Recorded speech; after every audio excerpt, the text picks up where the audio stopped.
We always look forward to having you with us, Dave. Thank you very much for coming. If you look on your brochure, we've got some biographies of the speakers. I won't go through all that because it'll take up the best part of all the sessions. But I will hand you over to David now. Thank you. Thank you so much, Jen. Thank you. Good morning, everyone. Thank you for coming today. What an amazing place. I've only ever seen it on TV before now. And now it's being recorded, I understand. I'll watch it again at Christmas. But it's fantastic. I've got to build a library. I mean, that's why I'm here, really, to talk about libraries. And it's such a great opportunity. It's a fantastic opportunity. It's such a scary thing to have to do, obviously. How do you capture all of that legacy? How do you capture sort of 3,000 years of aspiration, of hope, of folly, of technology, of your stakeholders? Everyone's a stakeholder in a library. Everyone, the entire population, the people we work with, everyone in this room, our students, our patrons, and always have been. We make architecture when we make libraries. We make things that survive and last and inspire. And so no challenge there, really. But I'm going to have a go, aren't I, really? So I'm Director of Library and Learning Services, David Parks at De Montfort University. I think I'm 8 months into the post now. So I've been working on an options appraisal about new builds and about sort of thinking about what does it mean? You know, how do we find out about what people want when we build libraries? Or build any new buildings, in fact. We build for kind of 80 years. We build the structure of the building for 80 years. The skin lasts for about 40 years. The services that you design inside last for about 20 years. And the kind of layout and stuff lasts for about 10 years. So it's ephemeral, isn't it? It's an ephemeral thing you do, but it's constantly changing, constantly evolving. Libraries have this these were my notes that I did last weekend, trying to sort of capture it all. Admittedly, I did it in a hammock. It wasn't the best idea to do that. But it's a great place to think, isn't it? And we don't get much chance to use a hammock in this country, really. I kind of agree with Foucault here. The library is a place of all times. It's a time traveller, really. We have travelled through time, and we continue to do so. But it sits outside time, and it's protected from the erosion of time. Because everyone gets what a library is. Everyone has experienced a library somehow, whether it's a private library, whether it's a mobile library, whether it's a grand university library, or whether it's a major national statement of intent. And Foucault, although he's raising two fingers there, they are the wrong ones. He's telling a great truth, a universal truth, that libraries do travel through time. And so, again, that's just more pressure about what you're going to build. We've always been building libraries, obviously. I mean, libraries go back 600 BC, at least. We know that people used stone and clay and papyrus and the codex book and all kinds of things. And now we use glass and we use data and we use all kinds of things to connect to knowledge. And this folly that I mentioned about trying to capture the world's knowledge and make it available. Who would ever want to do that kind of thing? How could you ever do that kind of thing? Callimachus was one of the first, he was a poet at the Library of Alexandria. He was, and he classified the library there. There were 500,000 scrolls in that library in Alexandria. And he classified them all, which is an incredible undertaking. There are about 500,000 books in my library now, I think. And it's amazing that connection is still there. This is a stone that so we know that Alexandria existed, the Library of Alexandria. Belbillo was a patron who helped to build part of it and donated scrolls and volumes. So you can see just there on the stone, it mentions Alexandria Bibliothèque there. And that connection back to those 2,000 years ago is astonishing. It also says no mobile phones and no hot food as well on the stone. But it's an incredible journey, as I said, this is the library at Etiffus, this is a rebuilt, 20th century rebuilt thing. Amazing sort of that it still exists. This is the biggest evidence we have of an old ancient library and the kind of activities we assume that went on in there. There's Hypatia, worked at Alexandria, poet, philosopher, brilliant mathematician. She's got early symbol of the World Wide Web there, so she's obviously well ahead of her game. The other guy there is the Ship of Fools, from Brandt in 15th century, who wrote about people just collecting books but not having a chance to actually read them or understand them or ever make sense of them. So it's this kind of folly of doing what we do sometimes. And it's a bit like this Stendhal syndrome, this concept of Stendhal in Florence. It's also called the Florence syndrome, or hyperculturemia is another word. And it's where you're faced with all of this knowledge, all of this great art, this wonderful sort of sea of knowledge that we want to dive into, but it overwhelms us because it's too much. It's too big. It stresses us out. And Stendhal famously fainted going around Florence because all the culture was too much for him. So this is what librarians do. We make this stuff available. We make it accessible. We understand it. And that's what we do and must do in our future. I was in Jarrow the other week, and this was a sign that they've got up there which talks about the libraries. It's a great big sign that talks about the monastery library. Monastery libraries were brilliant. They were incredible places, male only, unfortunately, and you couldn't use them unless you could read. How you ever learned to read, where that was the only place where books were, is another thing. But this is from the Codex Amiatinus from Benedict Biscop, who said, "Our library will reveal you through your writings, where you seek new offerings alongside ancient treasures." And again, that's an incredibly powerful sort of thing I thought about. So I'm going around now, sort of feverishly photographing everything, taking photographs here today for ideas and things like that, and just trying to stuff all these ideas together into what a new library should build. This guy built a new library, carrying books from all across the globe on the orders of the Pope to build this library, to make this new space where Bede spent his entire life, or most of his life, writing. Monastery libraries too. I mean, how did monastery libraries work in silent orders, for example? That was a strange one. In the Swerve, they write about people had sign language for what kind of books they wanted. If you wanted a book perhaps based on the Gospels, you took your right ear. If you wanted something else, you took your left ear. If you wanted a banned book, you had to tug your nose. And so this is how they did it. So these incredible sort of arcane ways of doing it. But libraries were never really places of study until universities started appearing. And this is the Sorbonne, built in 1289. And this changed things. This started to make the things more democratic in a way. Again, it was only the elite that could use them, but it started to make knowledge more interactive. It started to, scholars could meet, they could use different texts, they could compare texts, and that's something that's really, really important for us. Shifting rapidly on, 2,000 or more years, this is one of my favourite apps. I don't know if you know this app, but this is the Architecture of Radio app, which is basically how the world is seen by machines. So I'm using it here, and it's looking at every satellite, every radio mast, every Wi-Fi signal, and giving me a description of it that's passing over, above, below us, absolutely everywhere. And it's how machines can talk to each other. And our future libraries will incorporate this. It's brilliant to just be able to see, so that's how they do it. And there are circles around all of these things. And it just led me to think that there are circles around libraries as well. We live beyond our walls. We build our libraries inwards and outwards.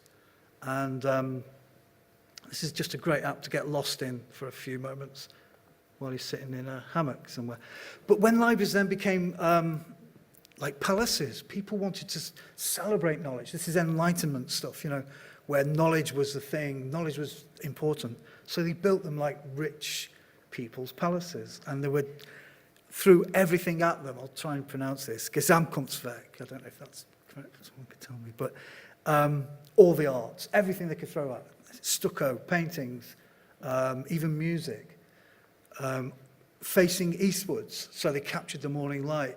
Very early libraries couldn't have flame in them naturally because scrolls were very easy to burn. And so they all faced east. So they got the best of the light throughout the day and that early morning light. So again, rich patrons only could use these.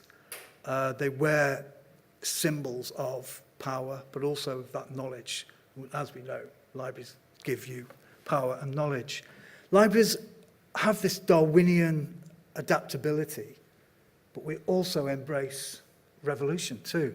So we make these kind of great leaps and adapt constantly. Everything we've ever used, from clay to microfiche and beyond. These are cards that were confiscated and banned actually during the French Revolution. Playing cards, obviously because they depicted kings and courtiers and so on. And so they were banned, and appropriately revolutionary cards were subsequently supplied. But what they did was also confiscate the great libraries of private patrons and the wealthy, and made them into public libraries. And they needed a way of cataloguing those books that they took and made available.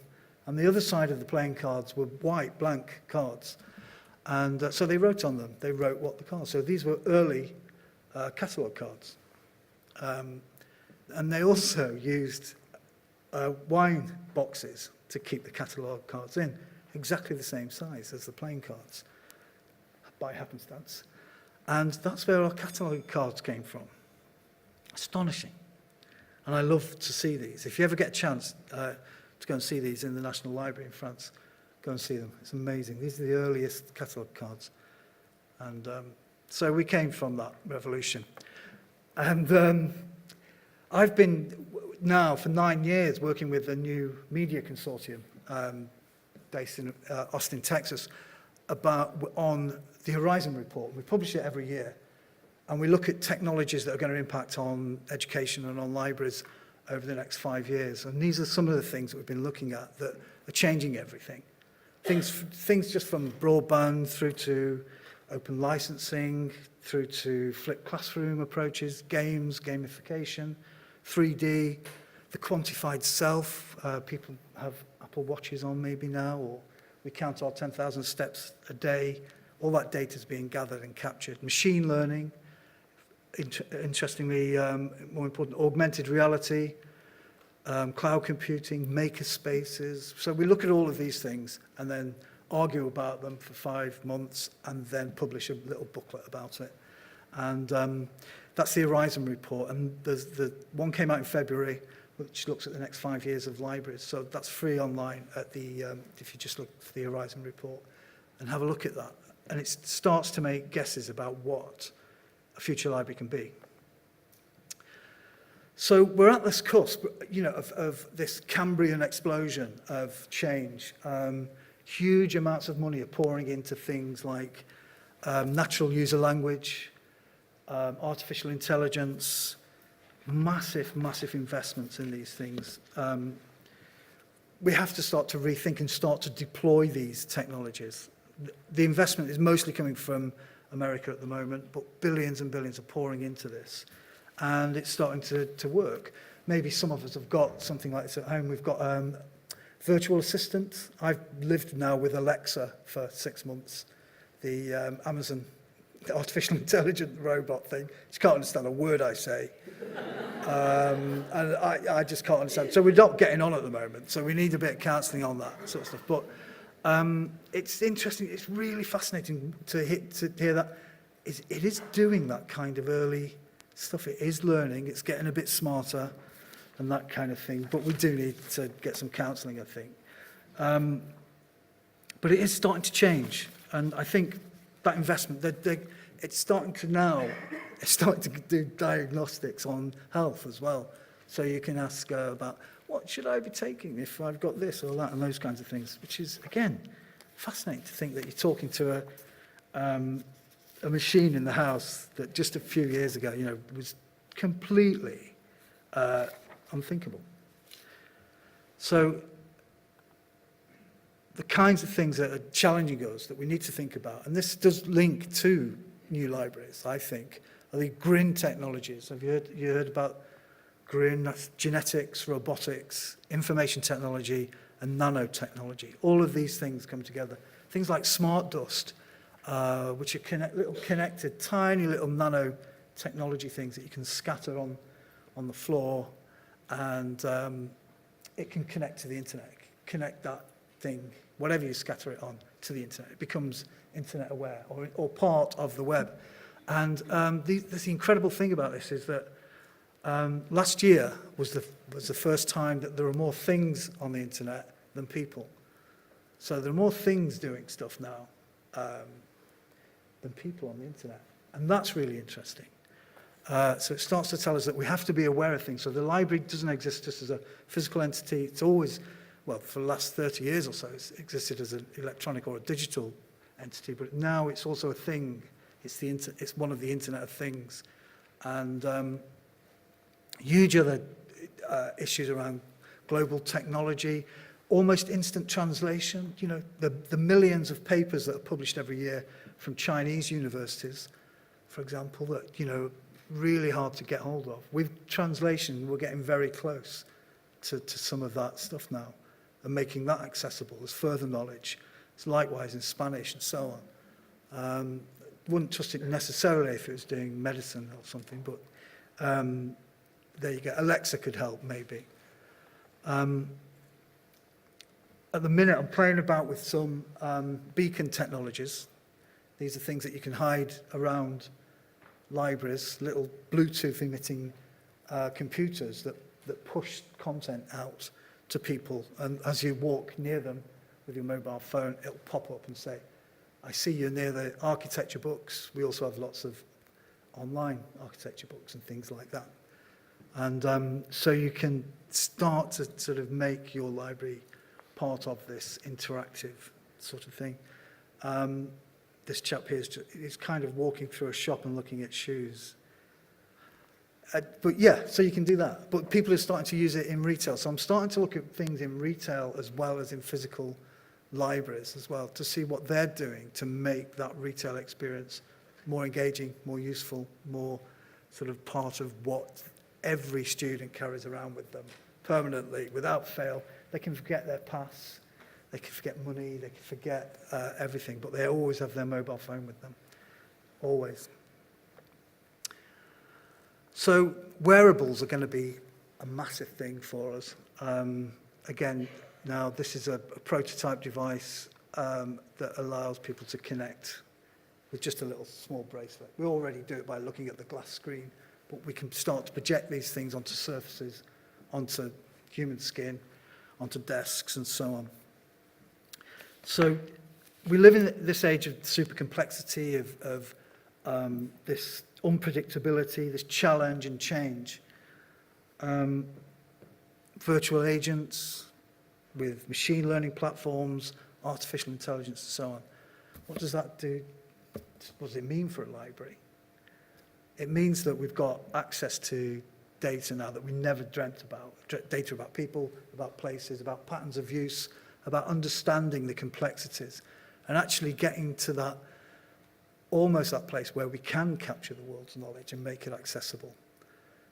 Having a library, building a library, being a part of a library carries a great legacy with it, but it's not a weight, it's wings actually, and we're almost there with that, I believe. So I need your help. This is just part of the dialogue for what a new library can build, what we can do. If you want to contact me and be a part of this, any ideas that you have, I'd be delighted to hear them, or any suggestions, and we'll be building on this over the next 18 months as we start to think about where we're going in the future.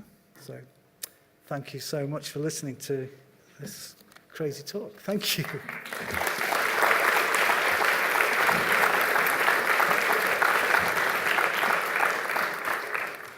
Take any questions? Any questions for session? Quite difficult to see, isn't it? Okay, thank you ever Thank so you much. so much. Thank you. Thank you. So, for our next